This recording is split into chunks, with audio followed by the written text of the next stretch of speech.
This is my entire playthrough of Dark Souls 2. This is going to be significantly different than the vast majority of the videos that I make on this channel because I'm actually going to be giving an actual genuine critique of a video game that has plagued me for quite some time. I will put up on screen not the moments I'm talking about, just the genuine gameplay of me playing through the entire stream. I stream Monday through Friday, 5 p.m. to 8 p.m.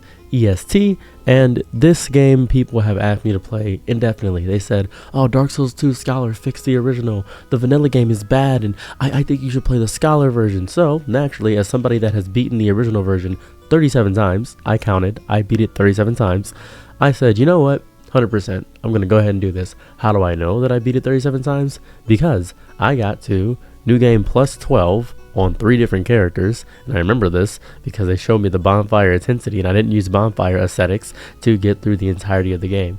And I did one playthrough recently, I believe it was 2018. I know it seems recent, 7 years ago, but I did a playthrough recently, 2017 or 2018 more so, in order to get a more definitive feel of the game. I was going through and making sure that I could still play the game. So this is me going to Big Hippo Boy and seeing if I could possibly defeat him again. That was my entire thought process. Now, I want to point out my biggest issue with Dark Souls 2. It is not the world design. I think the world design is beautiful. I think it is aesthetically pleasing. I think it's beautiful to look at the game. It is not the hub area. As a matter of fact, I love the quality of life improvements. I like being able to teleport at the beginning. That is a great improvement. I think that is amazing, but I'm going to go back on that statement initially. My issue is, you see how I attack? It is extremely slow. The slowness of attacks is crazy. I have never played a game where I feel so slow and so unresponsive. It feels as though I am floating through water. That is my biggest issue with the entirety of Dark Souls 2. I like the enemies. I like the bosses. I enjoy everything about the game aside from the actual gameplay in itself. This is not an issue in Dark Souls 1. Its actual predecessor, where the attacks feel fast, snappy, and they feel as though I am actually getting something accomplished. I have no issues with it.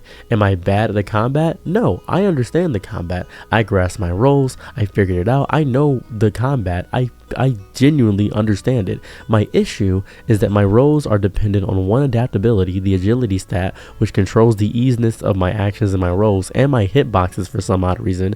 And my second issue is the combat within itself. It feels bad to play the game. If a game feels bad to play, I'm not going to enjoy playing the game because it feels like garbage. I'm not enjoying the gameplay. That's the worst part. It makes me feel bad to enjoy it. It feels floaty, like my character is underwater, as if I have some weightiness or heaviness and unresponsiveness to the game. It makes me feel bad, but I understand the gameplay. I get it. It's a good game. I'm not saying it's not a good game. I'm saying the game feels bad to play. Now, this is my biggest thing. This is a Hyde Knight. You can see him. He's right there. He's sitting down there. Why is he at Hyde's Tower of Flame? Well, obviously it's Hyde's Tower of Flame. Hyde Knight should be here. That makes sense. In the original vanilla Dark Souls 2, not the Scholar version, I understood that the Hyde Knights were not staying in the dilapidated area of Hyde. I thought that was a good lore explanation. Made sense to me, and they were scattered about. You can get special weapons from them. You can get great knight swords and things of that variety. It made me feel good to fight them. But this area does something different. It adds a bunch of them for some odd, inexplainable reason. I have no issue with the entire Heights area, I really don't. I just felt like that was a strange change to make from the original game. And Scholar does this all over, where there are just strange, odd placements that feel very lore-centric and lore-heavy. But the biggest thing about these games is not the fact that it's lore-centric and lore-heavy. The biggest strange thing about the games that I discovered is that enemies seem to manifest out of thin air for no explainable reason. I do not grasp this. Now, this is me proving to my chat that I could fight one of these Hyde Knights and I'm not bad at the game, because they kept telling me that, oh, you hate the game because you're bad at it. It's a skill issue. You don't like the game because you suck at the game. I said, I don't suck at the game. I'm not bad at this game. I'm not bad at any Souls game. The issue is my complaint about the movement. If the game had more concise movement. If they could go in and fix the movement issue, if the game had more conciseness with its movements, I would not hate the game. As a matter of fact, I might consider it outstanding. For some reason, this is gonna sound crazy, if the game had faster animations, just faster animations, I might consider this game one of my favorites. But because of one small thing, you saw him fall off? I forgot about that. That was crazy. So, this is my biggest issue. This is one enemy. Perfect. Everybody on the floor is active. Now, I do not know why there are so many enemies within this game. This makes 0 sense. The fact that there are so many enemies feels as though the way they view difficulty in this game is by increasing the amount of load enemies you have within the game. That is not a way to increase the difficulty. That is just adding enemies for the sake of adding enemies. It doesn't feel good to have thousands of enemies constantly bombard you when you are trying to learn the game. This is the beginning area and there are so many enemies. Now, naturally, I'm smart and not an idiot and know that you can slightly trigger them one by one if you walk up to them slowly. My biggest issue and complaint is the fact that the game doesn't respect you enough to do so. The game doesn't respect you enough to naturally say, hey, you shouldn't run past enemies. You have to fight every single enemy. That is psychotic, to fight every single enemy when the durability of weapons goes down so fast. In the vanilla Dark Souls 2, there were not this many enemies. Scholar of the First Sin must have said, oh, wait a minute, the reason people hate this game is because it's not hard enough. They need more enemies. If we put more enemies, we can increase the difficulty by just adding more enemies, which is a quick easy fix. As a matter of fact, modders often say that adding more enemies is not that hard. It's just the placements is really simple because there's no new animations being made, there's no newness being created, it's just more enemies. Even throughout the game, randomly, for some odd, inexplainable reason, there are so many NPC invaders that pop up out of the woodwork, out of nowhere. I do not grasp this or understand this. Also a secondary complaint, if you are hollowed or becoming hollowed, people can still invade you? I didn't know that. I didn't know that if you are still, for some reason, if you are not hollow, if you are hollowed, people can still invade you. I didn't know that. That is an insane thing that happens. But the biggest thing in this game is that they feel as though for some reason that if you add more enemies, especially to the beginning area, you have increased the difficulty tenfold. So, this game is a good game. I think it's great. I think it's a good game. However, the whole game in totality is just good. There are no moments in this game where I say, oh my god, this game peaks. Oh my god, this is amazing. The whole game feels like the same exact experience throughout the entire game. It's consistently a 6 out of 10 experience. And that's not bad. If this weren't a Souls game, it would be just a good game. It'd be the same way I feel about Lords of the Fallen or Surge or Neo even. Neo, I would feel the same way about it. Any Souls clone, I would feel the same exact way. But because it has the exact title of Dark Souls, its contemporary title, it feels bad to have it be this when it has all this nonsense. And I'm not going to compare it to Dark Souls 1 because I consider Dark Souls 1 the entire second half garbage.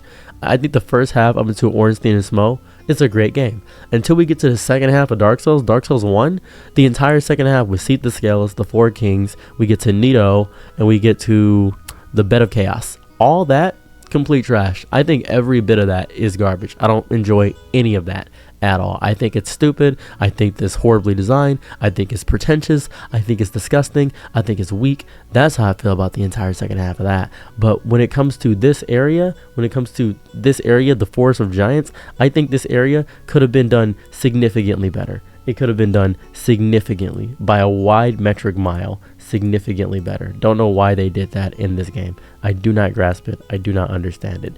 And then in the chat while I was playing, people said, oh, I bet you can't beat the Pursuer, Mr. Complainer. I said, okay. So I went to go fight the Pursuer. This is my attempt at the first time fighting the Pursuer.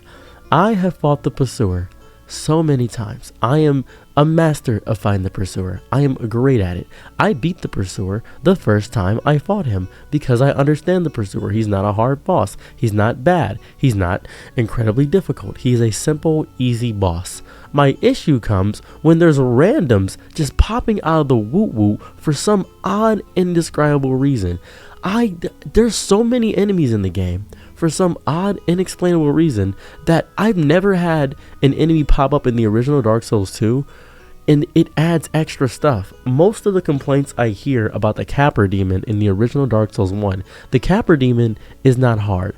It's the area you're fighting him in and the fact that there are a few dogs. The Capra Demon, if you just fought the one-on-one Capra Demon, easy battle, very manageable, not that hard, very simple battle. But if you add in a bunch of nonsense, if you add in a bunch of gobbledygook, if you add mob bosses, it feels as though this game relies on mobs. Mob Psycho 100. This is insane to me that this is viewed as a superior version compared to Dark Souls 2, the vanilla game. In the vanilla game, I could fight the Pursuer. It was a one-on-one battle. It felt prestigious. I don't even mind the fact that most of the enemies in the game are big one-on-one night encounters. I feel as though it is a beautiful thing to have an enemy that looks like you, that has the same skill set as you, that has the same repertoire as you, being an amazing. I think that's fun. I think it's a fun idea to have you fight against yourself, essentially. That is cool. My favorite fights in Devil May Cry 3 are the ones where you fight against Virgil, because Virgil is basically just Dante, but cooler and more slick and smooth. It feels amazing. I enjoy that indefinitely. A lot of people complain about the healing items in this game. I have no complaint about life gems, mostly because life gems circumvent a large part of this game. It puts the game on easy mode, to say the least. It feels as though the game is giving you a break if you have life gems, and I found that to be outstanding. It is a quality of life improvement that I enjoy. Same with the bonfire teleports. The life gems are the same vein of that. It feels to be the same exact thing, where the game feels as if it's respecting who you are as a person. But that is not respecting your time. I'm going to tell you this right now. Respecting your time means that if you put a time investment into something, it does not make you feel like an idiot for putting that time into it. Dark Souls 1 did this beautifully by making everything interconnected. That is respecting your time, because if you take the time to memorize the layout, take time to memorize the map, it will become easier to traverse. And then after you get further enough in the game, they add the ability to teleport between bonfires, so you have a centralized place. Dark Souls 1 is not that big of a game. It's very open world in the aspect of it, but it's an enclosed open world that doesn't feel like it's destroying itself. That's what it feels like, and I love that indefinitely. It feels beautiful in that aspect. And as soon as I get done with him, for some reason everybody just pops up out of nowhere. Don't know what that's about. This is me trying to get this halberd up here, because I remember there was a halberd up here, and for some odd reason the aggro on enemies extends so far. There's a few here, but there's so many enemies and you can't roll past them. You can't do that. So I ended up taking a plunge right about here, and this messed me up indefinitely. I was very angry by that. So I discovered this dragon. What is this doing here? What is the purpose of this?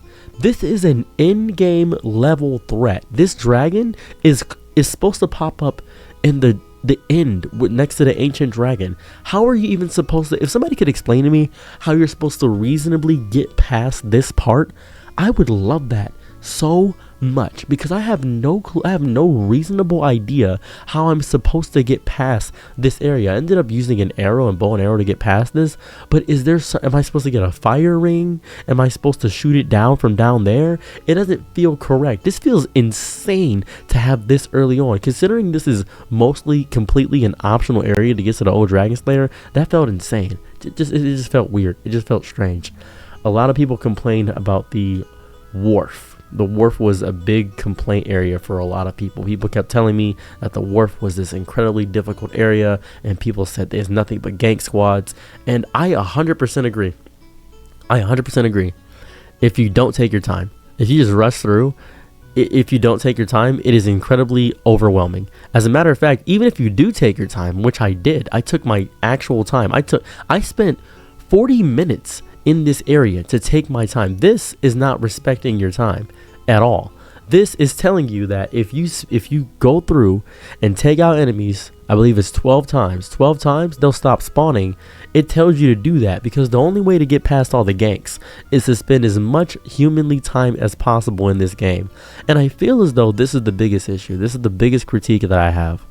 I think this game saw Dark Souls 1. And I think Dark Souls 1 didn't know it was going to be successful. So that's why it was a lot more time and patience put into the first half until it got rushed in development in the second half.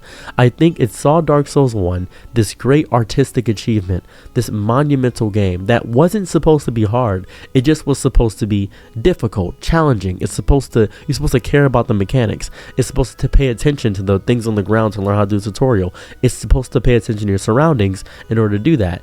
This game saw Dark Souls 1 and said, oh, the purpose of the game is to die. No, dying is a mechanic in the game that you gotta prevent yourself from going hollow by being resolute and astound. The game lore reflects in the gameplay itself. You will die, but that is not a way to say that you're supposed to die, but you will die. And because you do die, you are supposed to understand that within the game wants you to hollow out, to never continue, to stop where you're at. It's built to make you feel like it's hopeless, but you must have hope. This game is not built to make you feel hopeless. It's built to piss you off. It's built to just increase the amount of things that are going on without increasing the difficulty of the said enemies, just increasing the amount of the enemies. Because the enemies one-on-one aren't really insane encounters.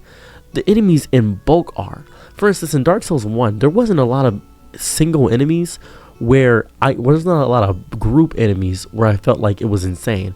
The single enemies felt like masterful dances between people. That felt outstanding. That felt beautiful. I love that a lot.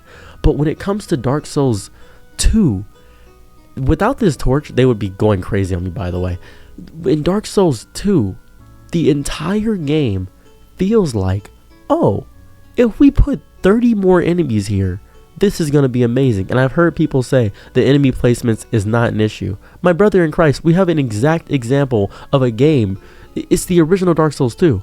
I'm not sure what Scholar of the First Sin apparently fixed. I don't know. I think it was just an excuse to resell the entire game at full price again by adding one extra boss of Aldia.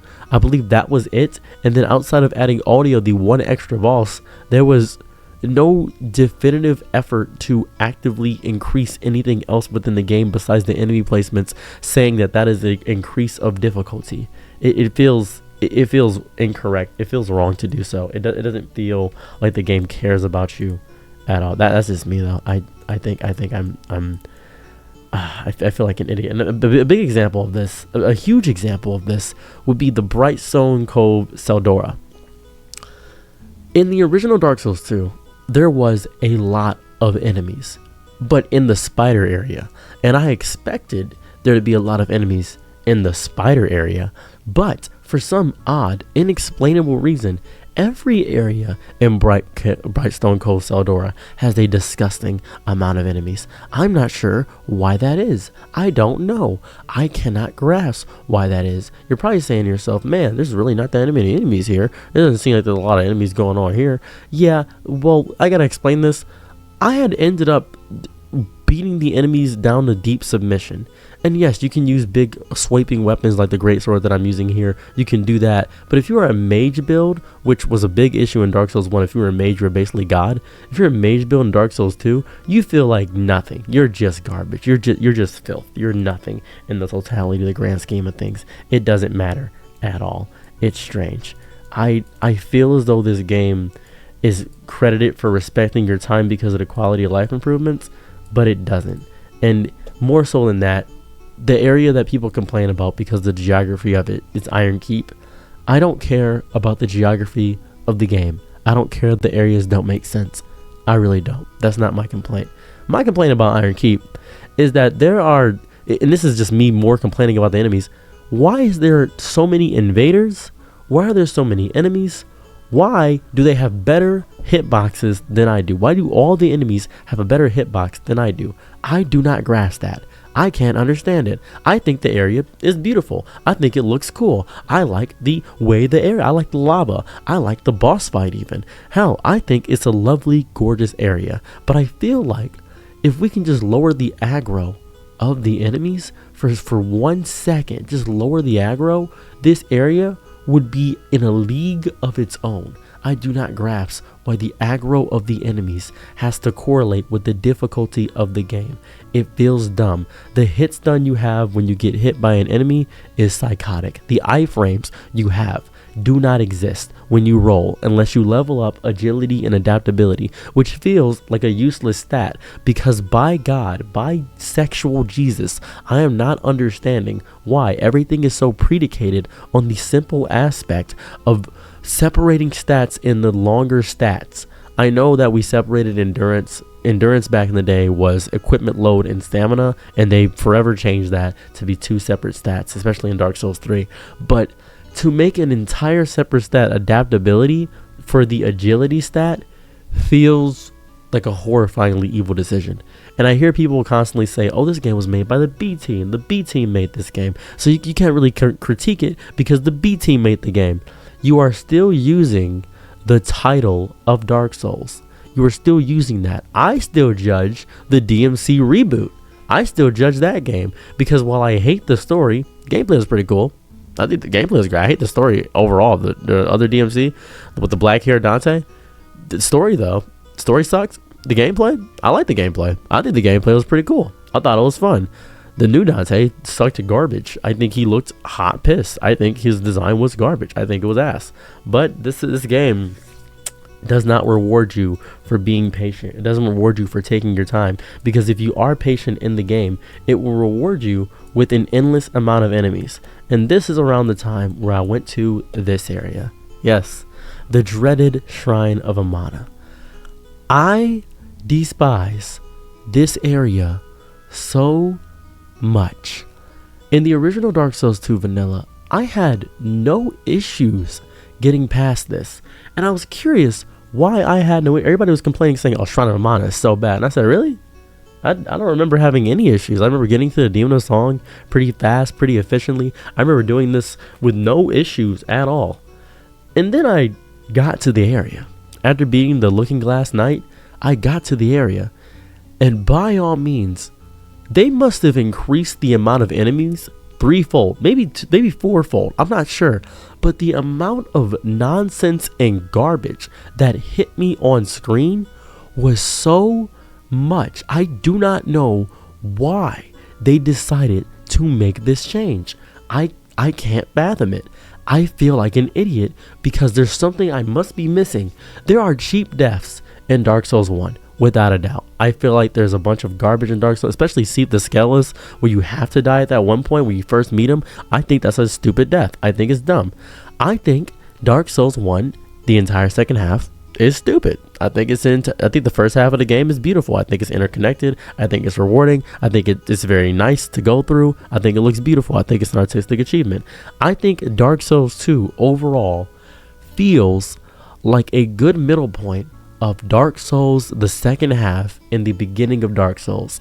The entire game is just okay.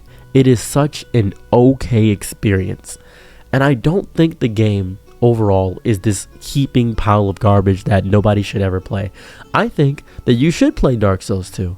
I think it is a horrible way to get somebody into the Souls series though. I think if you want to start off with a Souls game, I'd say start with Dark Souls 3 or 1. That's what I'd say.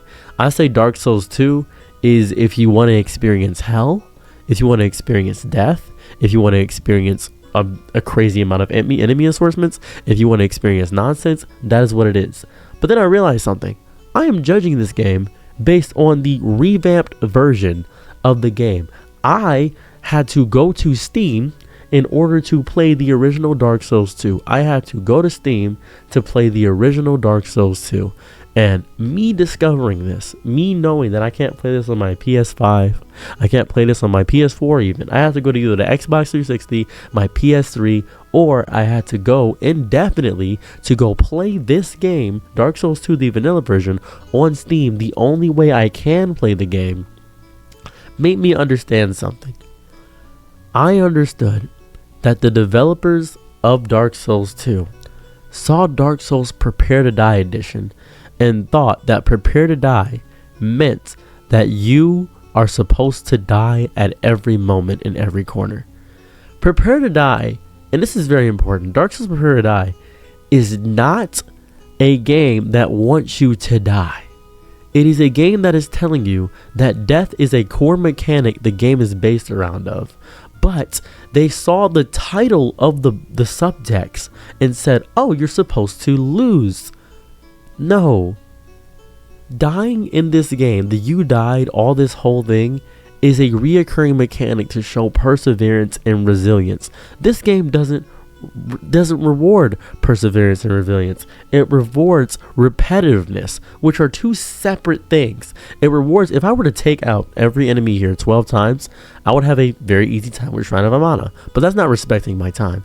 If I were to find a route where the enemies don't aggro at a certain point on Dark Souls 1, by all means, it would be significantly better. They stop aggroing. They're not as fast. That's beautiful. This game, for some reason, lacks iframes. It lacks the beauty and finesse of the other games. It lacks it. It's as if the game was built on accident. It's as if this is a fan game of Dark Souls by somebody who heard what Dark Souls was through the gate rides, or probably somebody who learned about what Dark Souls was through Reddit and said, I have an idea of how to make the game beautiful.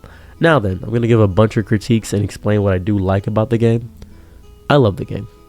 I'm not gonna lie to you, Dark Souls 2 is an amazing, beautiful experience aesthetically. I think Majula is a beautiful hub world. I think we should bring back hub worlds. They're really fun. I'm happy they have that in Elden Ring. I'm happy they have the hub world where you go to and level up your stuff in the blacksmith. I think it's cool. I like safe areas in video games a lot. I think that's fun. I think Dark Souls 2 was a good blueprint for video games to come. I do not think it is an underrated gem though. People keep telling me it's an underrated gem, and I keep seeing this garbage revisionist history where everyone is saying Dark Souls 2 is actually really good. I'll agree that the vanilla Dark Souls 2 is outstanding. I think it's great. This Scholar of the First Sin edition, this version of the game, the version where everything feels claustrophobic, where everything feels like visual noise, where everything feels like it's trying to destroy you and annihilate you, and everything's hyper aggressive and everything's filled to gank you. This game in totality feels bad. It feels bad to play. If I enjoyed the gameplay in totality, even in the original vanilla Dark Souls, I didn't enjoy the actual gameplay, but I did respect that the game knew the gameplay was a little bit off, so it didn't force me to face thousands of enemies at all points in time. This game, coupled with the very slow, weighty gameplay, the gameplay is slow. The attack animations are slow. The iframes basically don't exist if you don't level up adaptability. It does not reward me for a large portion of the game. So at the Shrine of Amana area where you continually see me dying and just continually getting whooped, I quit. I stopped playing the game. You know what I did after I quit this area? Just a little spoiler warning. I beat Dark Souls 2 in 12 hours. After stream, I found Dark Souls 2 on Steam and saw it and said, am I stupid? Maybe I'm dumb. Maybe I don't remember playing Dark Souls 2. I beat Dark Souls 2 in 12 hours. I beat the whole game in 12 hours. Whole game. Every bit. Forest Giants, Iron Keep, all that in 12 hours. And I discovered something. Maybe I'm not completely ass at Dark Souls 2. Maybe if you crowd the game with thousands of things on screen, maybe if you do that, it will just piss people off enough to get them angry enough. And what's crazy is that I don't really get angry. You see me dying here, all this stuff. I don't yell, I don't scream or anything of that nature. My anger is very quiet. My anger is silent. Because if I die in Dark Souls 1 or 3 or even Elden Ring, which has completely different ways of how it operates, Elden Ring is a completely different Souls game, I am perfectly fine with dying in those games because the gameplay feels good. I'm happy to die in Dark Souls 1. I beat Dark Souls 1 on stream. I beat Dark Souls 3 on stream. And I was dying in that game. I didn't get upset. I said the gameplay feels fun, so I'm fine, and it feels good to play. That's okay. When I died in this game, it meant I had to spend more time interacting with the game. And I don't know why that made me so mad. Because the game felt like it wasn't built out of love, it was built out of commodity. It was built on the name of Dark Souls and the reason people play the game. If this game didn't have the title Dark Souls to it, I doubt people would defend this game so adamantly and staunchly. I doubt people would actively go through hell and high water to say, oh, this game's actually good, actually. I doubt that. If this game did not have the title of Dark Souls, people would not care about it. Same way about The Surge or Lords of the Fallen. Same way about Nioh. Those games don't have the prestigious title of Dark Souls. Every Souls clone that has come prior and before, nobody cares about. Same with Monster Hunter clones, Tokuden, Freedom Wars, Soul Sacrifice. Nobody defends those games over and over again because they don't have the title of Dark Souls. Because the game has the title of Dark Souls and people say your expectations were unrealistic. My expectations was to play a game that felt good. That's it. I just want to play a game that didn't feel like absolute garbage. That's it. Nothing else. I didn't ask for amazing world development. I didn't ask for all these extra things. I asked for a game that felt like it cared about my time. That's it. That's all that I wanted. And by all means, I did not get that. I got a game that everybody makes excuses for. That's what I got. I don't make excuses for the second half of Dark Souls 2. I don't care they didn't have enough development time. The entire second half of Dark Souls 1 feels garbage. Dark Souls 1, the entire second half, feels like trash. Dark Souls 3, throughout the entire experience, feels consistently good. I think that is a fun experience. Elden Ring, I think, is too big. I love Bloodborne. I don't have any complaints about Bloodborne. I don't have any complaints. The challenge dungeons are boring as hell. That's about it. The challenge dungeons suck ass. I think they're garbage. But that's the biggest complaint I have about Bloodborne. This game feels as though they took the title Dark Souls and relied specifically on that. I wish I played this with a friend. I wish I played this with a buddy. I wish I had 2 other people to play this game with. I feel like it would be a much more doable experience. It almost encourages you to play with people. And I think the best thing I can take away from this game is the fact that this game made me really appreciate how much time and effort, how much patience they spent on the battle system of Dark Souls 3, how much time and effort they spent on Elden Ring to make sure they didn't have a mistake like this experience as well, how much love and dedication the original Dark Souls 1 had into it. Demon Souls, the bosses in Demon Souls suck. I like Demon Souls for the legacy that it represents, but the bosses suck garbage. I'm just going to keep it a beam with you, keep it a stack, and keep it 100,000 with you. That's what I'm going to tell you right there. This game is a good game. It is not great. It is not phenomenal. It is not some underrated gem. It is not. I think that the people that love Dark Souls 2 love it for good reason, and I do not hate them for loving this game. I think they're very valid in their love of this game. I think Scholar of the First Sin is a significantly worse version of this game. I think the original Dark Souls 2 vanilla should exist still on consoles. The only way to play it is through Steam, which I had to play on Steam, which was insane. I think there is a definitive huge difference between the 2 games, and maybe in the future I will play the original Dark Souls 2 as opposed to this gobbledygook version of Scholar of the First Sin, which simply added more enemy placements on a game that already has piss poor iframes and a bunch of gobbly garbage. I enjoy playing Dark Souls 2. I do. I enjoy the vanilla game of Dark Souls 2. Those are my critiques. If you're curious about when I do stream, I stream Monday through Friday, 5 p.m. through 8 p.m. I did this all in one take, basically. So yeah, I didn't have a script. I stated a lot of same points over and over again. I just commented over my gameplay. That's how I do a lot of my videos. Usually people are used to seeing me and making a bunch of quips and jokes. I apologize, this video is more analytical than my other content. I do not know how this video is going to perform. I really don't care. I just want to talk about this game because I keep seeing people saying Dark Souls 2 was never bad. No, it was bad in comparison to its contemporaries, and Scholar of the First Sin made the experience significantly worse for me. So yeah, thank you guys for checking out my content. I hope you guys subscribe. I hope you guys want to comment down below and let me know your experience with Dark Souls 2 and tell me how much you enjoyed it. I am CEROS TV, Ceros TV, and I'm out. Peace. Bye.